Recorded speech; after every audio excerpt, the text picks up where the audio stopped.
Hey guys, I'm Meredith Kyle, a local real estate agent here in Charlotte, North Carolina. And I'm Tyler Bullock. I am a lender here in Charlotte, North Carolina. So we are both locals, grew up together here in Charlotte, partnered together to bring you guys a series about basically the whole process of real estate.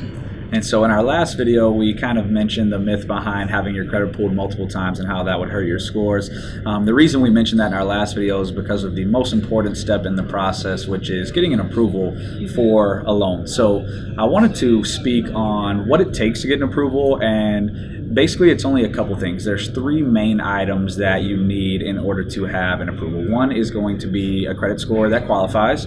Two is going to be income high enough to pay for the loan itself. And three is going to be assets for closing, money that you would have to bring to closing for a down payment. Really what I wanted to touch base on, and the most important piece, is a lot of lenders that you will speak with will mention what they call a pre-qualification letter. It is part of the process. The thing that is different between a pre-qualification letter and a pre-approval letter is the steps it takes, right? So most real estate agents will not even show you houses if you do not have a pre-approval letter, and I want to explain the difference between the two. The main difference is that a pre-qualification letter comes from someone like myself after you speak with me and we go over verbally what your income is, how much money you have, what your credit scores are, and I'm able to send out a pre-qualification letter for you. What we want to do in a market that's moving this quickly and homes are going so fast, you want to have a strong offer, is actually take one step further and have an approval for you.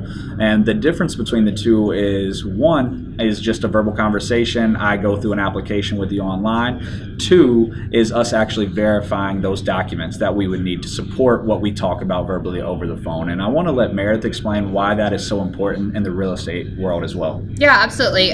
So again, there are instances where I really don't like to show buyers homes until we have this letter done. So and it's not me being like evil or wanting in the process or holding you back. It's really trying to help you. So I've had a situation where I've shown a buyer a home. They didn't have that letter yet, and we are in an extremely fast moving market.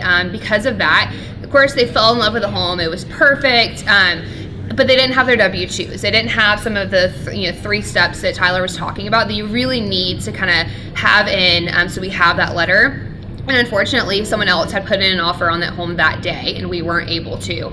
So there's certain steps in the process where really we want to get it done ahead of time. So when we are going out and reviewing homes and we find the perfect next step for your family, it makes sense to have the letter. And again, it shows the seller that you're serious. If I can bring to the seller a letter from Tyler saying that, hey, they have enough money in the bank basically to cover this amount.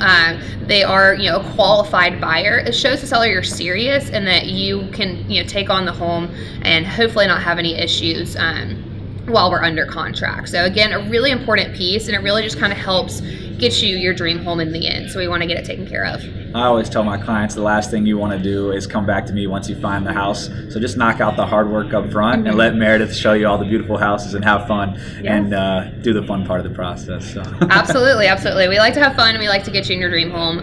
We have to take care of the business on the forefront. So next week we're going to be talking about money due at closing. So we're going to go a little bit more into detail about some of the money that Tyler was talking about that you'll need throughout the process. Thank you, guys.